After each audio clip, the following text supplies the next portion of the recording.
সম্মানিত দর্শক শ্রোতা, আশা করি যে যেখানে আছেন ভালো আছেন, সুস্থ আছেন। আমাদের আজকের আলোচনার বিষয় হল গতকালকে যে জুলাই সনদ স্বাক্ষরিত হয়েছে তা বাস্তবায়নের ক্ষেত্রে কি ধরনের ক্রমধারা অবলম্বন করতে হবে এবং এই ক্রমধারা অবলম্বন করেই এটি বাস্তবায়ন চূড়ান্ত আকার ধারণ করবে।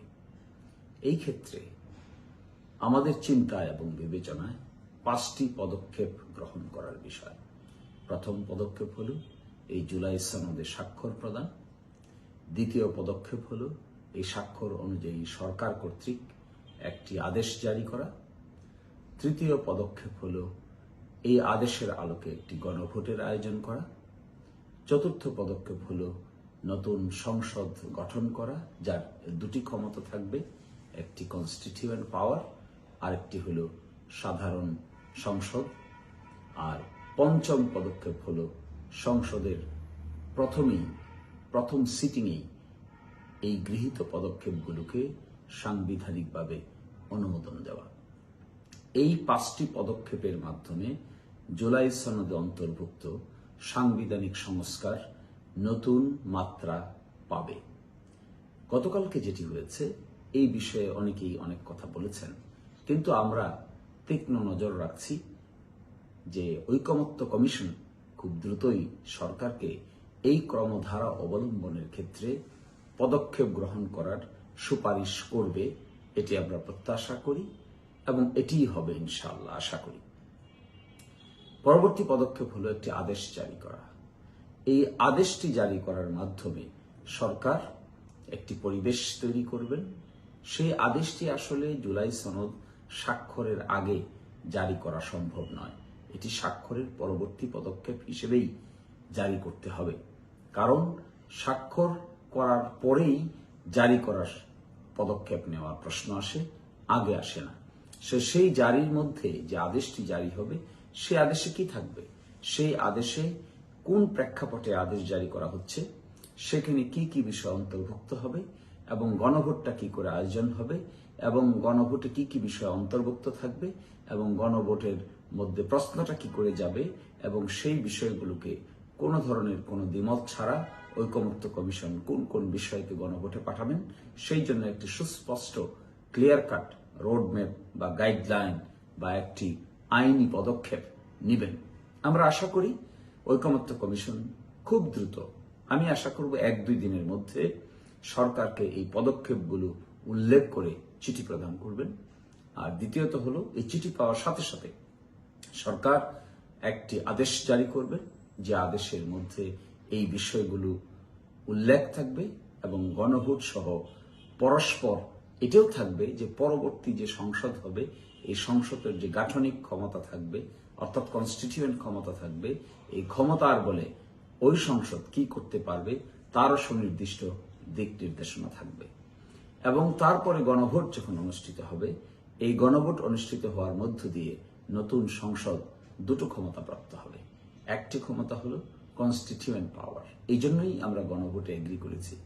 গণভোটে সকলে এগ্রি করেছে শুধুমাত্র এই কারণে যে নতুন সংসদে যে বড় ধরনের পরিবর্তনের সূচনা করা হবে, সেই সূচনা লগ্নে গণভোটের মাধ্যমে যদি কনস্টিটিউয়েন্ট পাওয়ার না থাকে তাহলে সেই গৃহীত হওয়ার ক্ষেত্রে সাংবিধানিক জটিলতা দেখা দিতে পারে। এই জন্যই কনস্টিটিউয়েন্ট পাওয়ার দেওয়া হচ্ছে।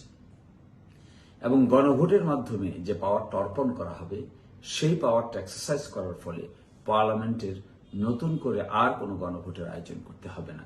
এটিই হবে সবচাইতে গুরুত্বপূর্ণ পদক্ষেপ। সেই পরিবর্তনগুলোর মধ্যে কি আছে জানেন? গুরুত্বপূর্ণ পরিবর্তন হলো বাংলাদেশের সংবিধানের মূলনীতিতে পরিবর্তন। গুরুত্বপূর্ণ পরিবর্তন হলো বাংলাদেশের সংবিধানে বলা হচ্ছে রাষ্ট্রপতি এবং প্রধানমন্ত্রীর ক্ষমতার ভারসাম্য। এটি বলা হচ্ছে উচ্চকক্ষ এবং নিম্নকক্ষ বিশিষ্ট দুটি পার্লামেন্ট হবে। এই পার্লামেন্টের উচ্চকক্ষ গঠিত হবে পিআর সিস্টেমে, অর্থাৎ একটি সারা দেশে যে ভোটাধিকার প্রয়োগ করবে সেই ভোটাধিকার প্রয়োগের পার্সেন্টেজ অনুযায়ী উচ্চকক্ষ গঠিত হবে এবং দ্বিকক্ষ বিশিষ্ট পার্লামেন্ট যাত্রা শুরু করবে। একই সাথে এই পার্লামেন্টের যিনি ডেপুটি স্পিকার হবেন উচ্চকক্ষ এবং নিম্নকক্ষ তারা বিরোধী দল থেকে নিতে হবে এবং এক ব্যক্তি 10 বছরের বেশি প্রধানমন্ত্রী থাকতে পারবেন না। একই সাথে বলা হয়েছে যে ব্যক্তি অর্থাৎ তত্ত্বাবধায়ক সরকার যে গঠিত হবে সেই তত্ত্বাবধায়ক সরকার গঠনের ক্ষেত্রে একটি গুরুত্বপূর্ণ পদক্ষেপ এখানে থাকবে এবং তত্ত্বাবধায়ক সরকারের বিধান পরিবর্তন করতে গেলে আরেকটি গণভোট ছাড়া তত্ত্বাবধায়ক সরকারের বিধান পরিবর্তন করা যাবে না। একই সাথে থাকছে এখানে যে বাংলাদেশের প্রধান বিচারপতি কেমন করে হবেন, এই ক্ষেত্রে রাষ্ট্রপতি কিংবা প্রধানমন্ত্রীর তেমন কোনো ভূমিকা থাকবে না। নিয়ম অনুযায়ী, সিস্টেম অনুযায়ী প্রধান বিচারপতি নিয়োগপ্রাপ্ত হবেন। এই যে এবং একই সাথে বাংলাদেশের যে হাইকোর্ট আছে, সুপ্রিম কোর্ট আছে, এটি বিভিন্ন বিভাগীয় পর্যায়ে যাবে। অর্থাৎ অনেক বড় ধরনের পরিবর্তনের সূচনা হতে যাচ্ছে। এই পরিবর্তনগুলো যেন সংসদে যদি করতে হয় তাহলে সংসদের একটি গাঠনিক পাওয়ার থাকতে হয়, কনস্টিটিউয়েন্ট পাওয়ার থাকতে হয়। এই কনস্টিটিউয়েন্ট পাওয়ারটাকে পাকাপোক্ত করার জন্যই গণভোটের ক্ষেত্রে আমরা সকলেই এগ্রি করেছি, রাজি হয়েছি। নতুন সংসদ এই গণভোট দেওয়ার পরে যে সংসদ গঠিত হবে সেই সংসদে দুটো পদক্ষেপ নেবেন। প্রথম অধিবেশনেই তারা এই পরিবর্তনগুলোকে বিল আকারে উত্থাপন করে সেগুলোকে অ্যাপ্রুভ করবেন এবং দ্বিতীয় অধিবেশন থেকেই নতুন সংসদ যাত্রা শুরু করবে, অর্থাৎ দ্বিকক্ষ বিশিষ্ট সংসদ যাত্রা শুরু করবে। এই যে পদক্ষেপগুলো, এগুলো হলো জুলাই সনদের বাস্তবায়নের ক্ষেত্রে ক্রমধারা অবলম্বন। গতকালকে যেটি হয়েছে এটি প্রাথমিক, তারপরে যে রিকমেন্ডেশন যাবে, এই রিকমেন্ডেশনের ভিত্তিতে আদেশ জারি হবে, এটি উল্লেখযোগ্য পদক্ষেপ। গণভোট আরো গুরুত্বপূর্ণ পদক্ষেপ, সংসদ গঠন এটিও গুরুত্বপূর্ণ পদক্ষেপ, প্রথম অধিবেশন অনুমোদন এটিও একটি গুরুত্বপূর্ণ পদক্ষেপ। এই 4-5টি পদক্ষেপ একটার পর একটা নেওয়ার ক্ষেত্রে আমরা অত্যন্ত সতর্ক ভূমিকা পালন করব, সকলেই করবেন। এই জুলাই অভ্যুত্থানের পক্ষে যারা ছিলেন, যেখানে ছিলেন, যে অবস্থায় ছিলেন, সকলকেই এই পদক্ষেপগুলো সুনির্দিষ্টভাবে পালন করার ক্ষেত্রে অনেকটা সতর্ক সেন দৃষ্টি রাখতে হবে। আমরা সজাগ আছি। এর যদি কোনো ধরনের কোনো ব্যতিক্রম হয়, ব্যত্যয় হয়, অবশ্যই জুলাই অভ্যুত্থানের সঙ্গে আমরা তিলার্ধ পরিমাণ কম্প্রোমাইজ করব না। জুলাই অভ্যুত্থান এই রাষ্ট্র ব্যবস্থাকে নতুন করে সাজানোর অপরচুনিটি ক্রিয়েট করে দিয়েছে, আমাদের রাষ্ট্রটাকে গণতান্ত্রিক রাষ্ট্র হওয়ার একটি ব্যবস্থাপনা করে দিয়েছে। এখানে যে একক কর্তৃত্ব এবং ক্ষমতা, সেই জায়গায় জনগণের ক্ষমতাকে প্রতিষ্ঠিত করার সুযোগ করে দিয়েছে।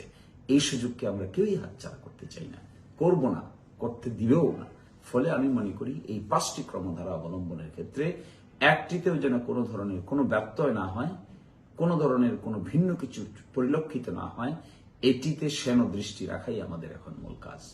আমরা যদি সকলে মিলে এই সেন দৃষ্টি রাখতে পারি তাহলে হয়তো আমাদের যে ভাইয়েরা, বোনেরা, আমাদের যে শিশুরা তাদের জীবন দিয়েছে, হাসপাতালে কাতরাচ্ছে, তাদের জীবনের প্রতি আমাদের শ্রদ্ধা দেখানোর সবচাইতে বড় পদক্ষেপ হবে। আর অবশ্যই জুলাই যোদ্ধারা আমাদের সম্পদ, তাদের প্রতি আমাদের সব সময় কৃতজ্ঞ থাকতে হবে। তারাই এই ভূমিকা, এই আজকের পরিবেশ তৈরি করে দেওয়ার পিছনে সবচাইতে উল্লেখযোগ্য ভূমিকা রেখেছে।